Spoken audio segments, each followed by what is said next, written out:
Hi everyone, welcome to CNBC Live. And today is a historical day because it is our first show. CNBC Live is going to be about life, in our Christian life, in our daily life, in our home. Those of you who know me, I love evangelism. So I thought it would be a good idea to talk about evangelism. And what a better way to start this show by talking about that famous guy, Jesse, pastor, friend, mechanic. What didn't he do? So we want to start just talking about Jesse and his life through their daughters. And what we want to emphasize, girls, is that how important it is for dads to encourage their family to share the gospel. And the first question is, so how did your dad model a lifestyle of evangelism in your lives? I think it started in the morning. He started every morning with his Bible and coffee at the table, and he would go even so far to be late to where he was heading to. Very late. Which we all inherited. He would be late because that was that important, because he knew he needed God. Yeah. And remembering that helped him remember that everyone else does too.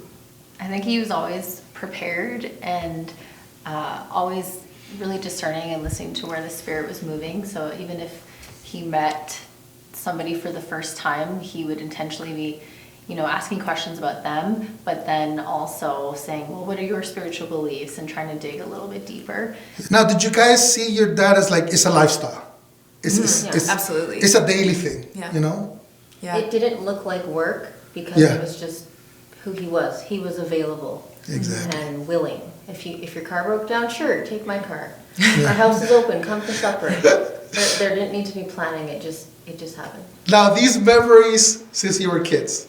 Oh yeah, you'd come from school and he would, I was at Tim Hortons and I was in line and I told this person about Jesus, and then they prayed, and I remember as a kid sitting there and going how does that happen? Yeah. But for him it wasn't, I don't think it was something that he did so much as it was something that had changed his life so much. I mean, Jesus had completely transformed his life, so Jesus was so deep in him that when he went in his everyday places, just kind of spilled out of him. And I don't actually ever remember him sitting down and telling us that's what we needed to do, as much as he just had stories, and we just really had a front row seat to his lifestyle of it.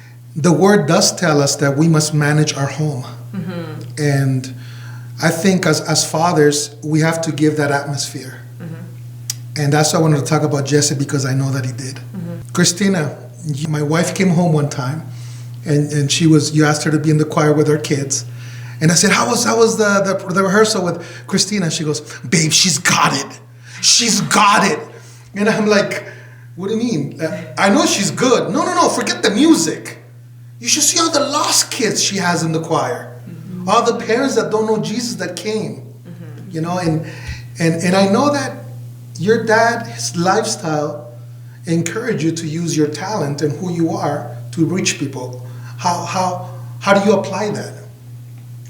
Well, I think you have to be able to put yourself out there and be willing to take the time to get to know your neighbors, and looking at where their needs are and where you can serve them. And with the choir example, we had just moved to a new community, and I know a lot of people there were looking for ways for their kids to get involved in the arts. And so I said, why don't we throw together a kids choir and have them sing with us at Christmas? I think it's almost just second nature growing up like that. I remember as a kid, our parents, for example, doing Easter egg hunts and inviting all the kids in the neighborhood to come, and they'd plant all the eggs and then tell the story of Jesus dying on the cross, and it was a story a lot of kids hadn't heard before. Pastor Jesse was a mechanic, right? Mm-hmm. Yes. Did he use that to reach people? Yeah. Do you remember, Angela? Oh, I remember some weeks in high school. Sorry, girls, you don't have a car to drive to school today. Let somebody take it. He really modeled just using what you have. Yeah, use your talents, right? Yeah, and for him that was mechanics and basketball and relationships. Who was the one that just got married? Yeah, they always. Emily, what did Dad teach you about marriage, family? One question he would say when he got sick was, if this was your last day, how would you live it?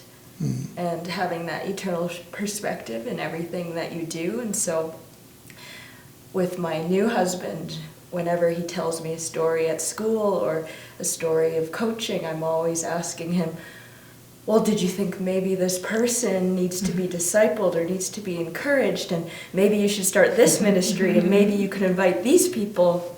And so it's doing that together, and Amen. him and I are now coaching a basketball team together and taking that perspective into each practice every day with the girls. So always having an eternal perspective. Angela, you live in Worsley. I do. I know that living in a town, being away from the world, being away from the city, being away from family, you got to really work at your family, right? Because that's all you have, right? And what do you apply to your family that taught you? Oh, well, I'm not going to lie, marriage isn't easy. Yeah. And I think our parents were really transparent with that as well. What my dad really showed, that in a marriage is you're a team. You do things together and you're united. So the kids can't say, well, I'm going to ask mom, but if she says no, I'm going to go ask dad. No, you make decisions together and you seek God's will together. I did ask Dad a few times. Yeah. And what happened? You could get away with things. If a he little was bit. under a car, you could just kind of slide Hey, Dad. something in there. He served in our house. He didn't say, well, this isn't my job or I don't have to do it. Yeah. He served and he was humble and he just wanted to give of himself. Like he was just willing to meet needs and do what needed to be done around that. Now, you guys grew up in a culture with a Filipino and Kathy, right? Where were you born, Kathy? Nova Scotia. Nova Scotia. So you had a mother from Nova Scotia, and and I know those are two different upbringing, right? I'm going to ask you these two questions, and I know they're going to be funny because they come up with our children all the time. Because Filipinos, they're like Chileans. I'm from Chile. I'm a Chilipino. We have the same rules. Sunday morning, one of you don't want to go to church. What would that say? Oh, that didn't even happen. That was not even on the table. Did you ever try to negotiate? Well, yeah, if you were playing sports and you had a baseball game that morning, it was, no, you're going to church, or you're going to the early service at this other church, but you're going to church. Okay, here's a good one. Dad, we're having a sleepover. You had to wake up before everybody else in the sleepover woke up, so Yeah. that you could get up and be ready to go to church in the morning. Wow. And you didn't question it. That's just how we grew up. And our It's friends like, knew this is that. the They knew priority. that we'd be leaving early Sunday Yeah. morning while everyone else was still there. So. Yeah, and I remember him like, you need to prepare your heart on Saturday night. This is the Lord's day, like it's separate, it's special, and then it even begins the day before. I think he was trying to get us to go to bed earlier. Probably, basically, yeah. is what it was. So we'd wake up so we wouldn't be late. For me, Jesse was the evangelist, the pastor, the friend. Who's Jesse the man to you guys? He really modeled humility. Yes. I remember a time where he'd been in the wrong. He had I don't remember, he had lost his temper. He looked at me and he said, I was wrong. And he said, will you forgive me? And I remember telling a friend about that later, and our dads were both Filipino, and she looked at me with eyes this big and she said, like, your dad has apologized to you. And I was like, yeah, doesn't every dad like just do that?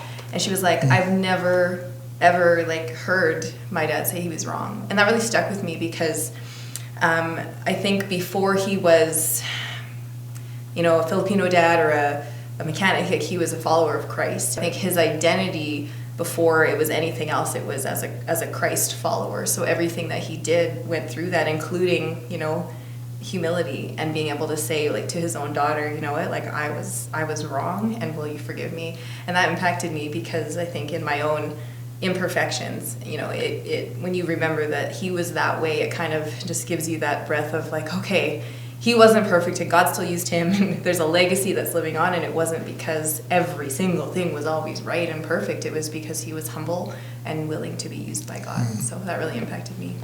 Emily? He just wanted to hang out with me. He loved laughing. He loved playing basketball. We would play one-on-one in the driveway, and I'd be winning, and he'd give some excuse that he needed to go change his shoes. And I would come inside, and he'd be asleep on the carpet. But with me, he was never in a rush, and he valued time with me. That's awesome.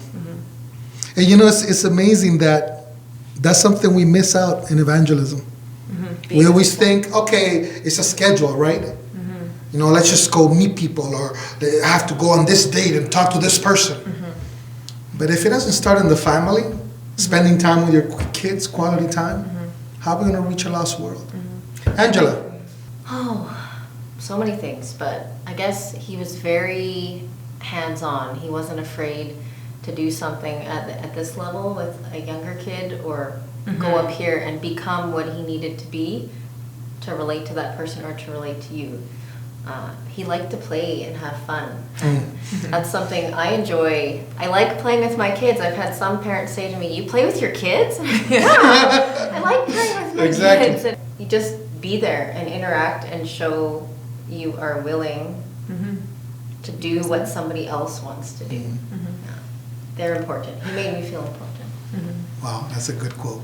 Way to feel important. Christina. Okay, this is a totally less serious one, but he always liked to be taller than he was. If he was standing around a group of people who were a lot taller, you know, he'd be kind of standing in the around the people. And even in photos, we were looking at an old album this week, and hands in the pocket. And Frankie was like, "I remember your dad being that much taller than your mom," and he wasn't. I said, "Oh, he was totally standing on his toes, so he was good at, you know." Rising to the occasion. And rising to the occasion, and was really good at just being there for us as our dad. And actually, it's funny, we were talking about him being late, but I remember one year in university, he committed to always pick me up from school one day a week, and I don't remember him ever being late. He was always out there waiting when I came out. Kids and teenagers growing up, they always wanted to come to our house, and they always thought our parents were cool. We didn't think our parents were cool, but kids just felt so loved, and it was warm and an accepting environment. So that's what I want my house to be, a place where kids can come and feel accepted and loved. Yeah. One of the things that stood out to me also is after he died, there was a lot of people that came out of the woodwork, like a cousin of mine, and you know, I wanted Uncle Jesse to marry me, and he was so sad. And I remember thinking, like, oh, I never even realized like all the people that he made one-on-one connections with, because he, you know, when he went into a room, he wasn't looking for the most important, you know, like who he had to network with. He would find like the person who needed connection. Like he would go to the little guy, he would be present with that person, and people were not a means to an end for him. Like he was with people, and I still hear stories from people now where, you know, they remember how he made them feel. Wow. This is more of a serious, touchy question. This man, father, pastor, husband, friend was a great guy, and he impacted my life. But you know, I think across Canada and the world, a lot of kids are not making the best of time with their parents. What would you say to young people that are not spending time with their dad, that are not listening to dad, that are not valuing those moments of family? That some kids get angry because they got to go on vacation with their parents because they'd rather be somewhere else. I would say just treasure every moment. Because you never know what's coming the next week, the next month, the next year, and those moments are so valued and treasured and irreplaceable, and you're never going to get those days back. So and really honor your parents. God put them in your life for a reason, and learn from them. Amen. With evangelism in this, you know, church, sometimes it's easy to think like, okay, I have to go out there and do it. And I think it starts at home. And kids, and I would say to the parents or the pastors, like, you know, your first congregation is your family, you know. And if you don't start here, then you know, it'll be difficult down the road. So value, cherish that time together. And I remember at the end he said, this disease cannot take the two most important things, my faith and my family. I think just the perspective that it's a gift. Yeah. Yeah. So receiving it as a gift rather than a burden or Yeah. just your relationship with your parents. Yeah, it's a gift. Yeah. Continue to live that legacy at home. Continue that joy with your children, with your husbands. Strive and fight for your family in the good times and the bad times. And live this legacy that Jesse Morales has given you guys of a dad that loved the Lord and loved the lost. Yeah. But above all, love his family. And that's evident in all these stories. There's a quote that I heard, one of my favorite quotes that I heard this month. You can teach what you know, but you reproduce who you are. Yes. And Yeah. I think your dad reproduced who he is. And all these memories and who you girls are as a family in your own home is what he reproduced in your lives. So look for joy and keep doing it. Caesar, I remember one time when my dad was sick was when I started a blog to keep people posted. And people would come and say to him, like, oh, I read the blog. And it was 2008, so that was a new thing. So one day he spelled on the letterboard, he said, what's a blog? And I said, I write about you. We talk about you. And he looked at me and he shook his head. And he spelled, only write the truth. He knew the only thing that will change people's lives is having an experiential encounter with the truth. He would take all of this and he would point it back, point it back to God and point it back to what he did. Don't talk about me. Yeah, he would say, don't talk about me. Yeah, talk about Jesus. So, Amen. Yeah. Amen. And our seminary next week, there's going to be an award. And it's the Jesse Morales Evangelism Award. Every year a graduate gets this award. Those who have truly lived evangelism in their lives. He was a man of God who lived evangelism as these girls have been expressing. Evangelism is not a schedule, it's a way of life. And that's who Jesse was. And that is who he will always be. And I hope that we as pastors aim to be that. This is a man that not just impacted the world, but impacted his home. It's a good legacy that we can all live by. Not to glorify him, but the Jesus that lives in him. Thank you, girls, for coming today. You're welcome. Subscribe in our channel, because yes, I'm going to say it. It's going to be a YouTube channel now, and this is our first show. We're going to be talking about evangelism, missions. There's going to be women's stories. There's going to be different interviews, so you won't always see this scary guy. You're going to see other people interviewing. We're going to invite new believers. But today, on our first one, it was the legacy of our friend, pastor, dad, the cool dude, Jesse Morales. I hope you guys enjoy this time. God bless you all. Take care.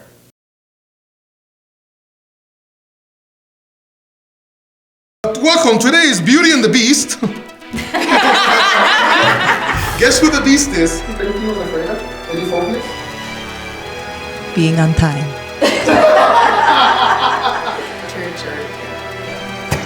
Sorry. We're going to end with that.